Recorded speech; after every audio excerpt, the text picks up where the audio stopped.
The question of whether Hinduism promotes violence might seem strange to some, but in recent years the violence of Hindu gangs roaming the streets in India has been getting increasing attention. Reports of minority groups who have been targeted and persecuted by so-called Hindu vigilantes have hit the headlines. The media have latched on to terms such as Hindu terrorism or Hindu fascism and have attempted to paint this as some new form of Hinduism. But what exactly does the religion have to say about violence? Is there any justification for Hindus to form oppressive regimes against innocent individuals? To understand this, let's firstly look back at the ancient Vedas. These texts date back thousands of years and have little to say about individuals performing acts of violence and going out to war. Instead, there are hymns to the various deities of the universe and instructions on how to perform the yajna sacrifice. Part of the Vedic revelation are the Upanishads. They are perhaps the earliest philosophical teachings and arguably the most influential within the Hindu traditions. Far from talking about any kind of violence, they describe the metaphysical relationship between the self and God. Alongside these teachings are the beginnings of yoga philosophy, which is all about stilling the mind and gaining mastery over the senses. These texts form the very bedrock of Hinduism, and we find no message that calls the Hindu to go out and conquer. There is no mandate seeking to create some kind of theocratic state. At no point do the Upanishads call upon Hindus to subjugate others and make them believe in Vedantic truths. Instead, the rishis urge us to find our true identity, that which has and always will be. This foundational aim of walking an inward journey is what defines Hinduism as a whole. This is not to say that violence is completely absent from the Hindu landscape. If we look at their various deities and the narrations of their deeds, we find endless acts of killing and slaughter. Kali, for instance, is depicted as being untamed and wild. She wears skulls, beheads demons and drinks blood. Lord Narasimha ruthlessly rips apart the demon Hiranyakashipu and pulls out his intestines.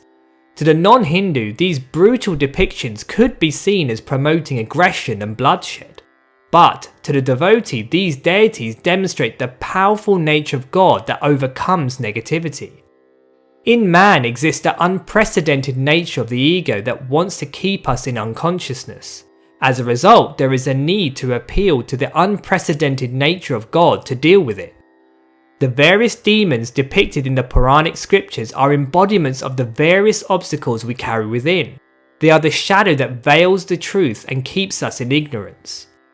The extreme forms and acts of these deities inspire and reaffirm to the devotee the lengths that God will go to re-establish our relationship with Him.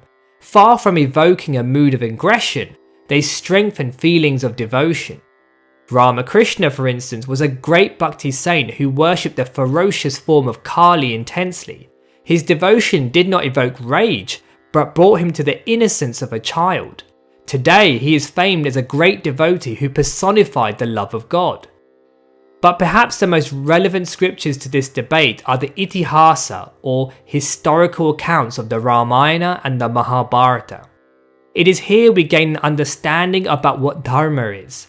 Dharma is not about establishing a particular religion over another, nor is it about forcing through a particular scripture, nor is it even about fighting to promote one god over another.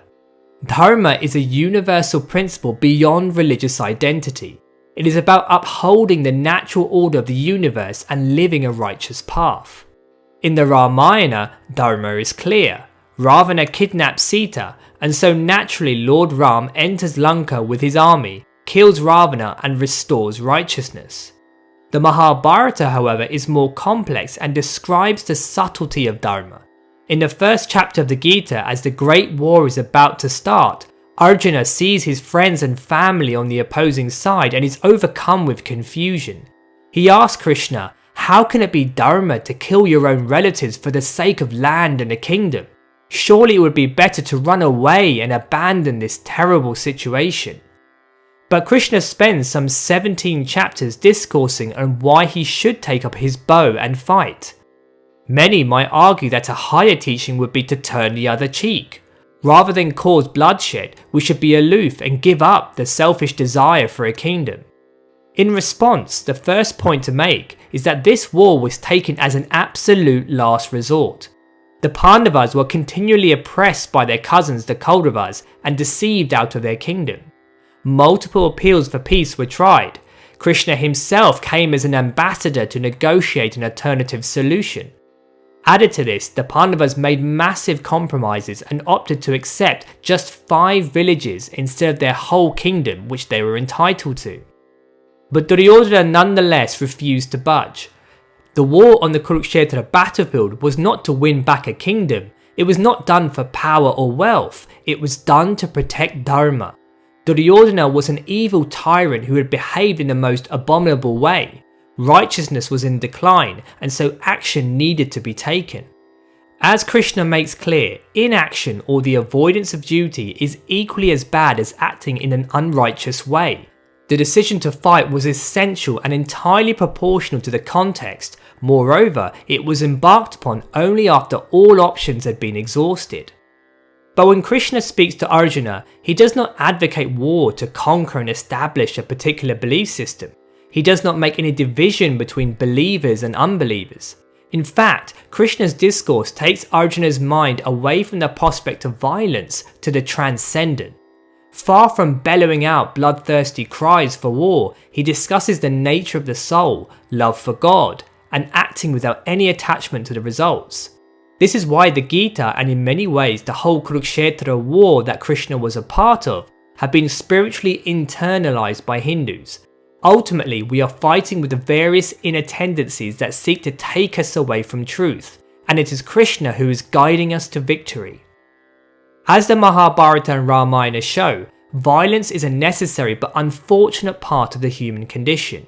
Hinduism does not ignore this, but sets this out as part of Kshatriya Dharma, or the duty of a warrior.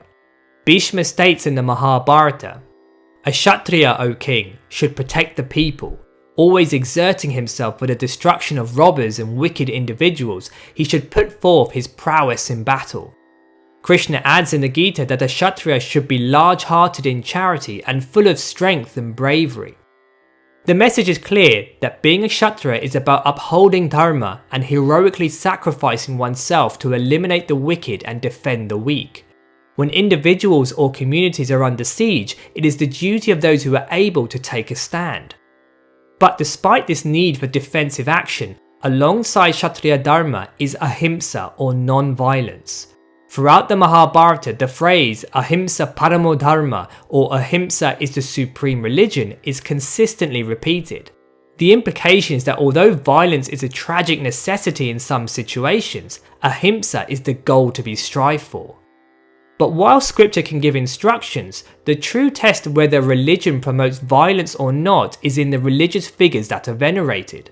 They are the ones who embody the truth of their tradition. If we look at the whole universe of saints and masters, nowhere do we find a warlord or great conqueror. Nowhere can we pinpoint a persecutor or one who has performed acts of terrorism. These masters were mystics. Instead of engaging in acts of violence, they lived as renunciates, yogis and servants of humanity. Even in recent history, the most dynamic personalities who created radical change, both spiritually and politically, did so through the power of their message and drastic practices of non-violence. All of them used Hindu scripture, in particular the Gita and Upanishads, as their justification.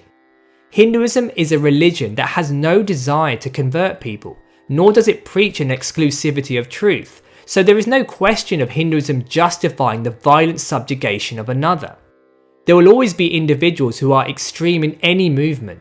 They will form perverse interpretations of scripture to justify their actions. There is always a way that the mind can justify the ego's intentions. As Krishna states, the intelligence which is founded in ignorance has a warped understanding of dharma, and they perceive what is unrighteousness as righteousness, and what is righteousness as unrighteousness.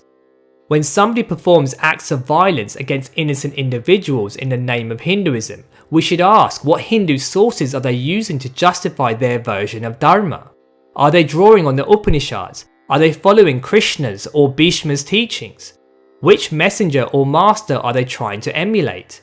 Abuses against the innocent have no basis in Hinduism and are simply human responses to personal grievances. It is the inward journey to God that defines Hindu Dharma. This is why Hindu society has been the most accommodative and diverse of all societies in the world. Rather than seeking to go out and establish vast empires in the name of God, rather than taking armies across the continent to win land, the Hindus sought to conquer the inner realm and realize something infinitely more valuable than power: the meaning of life.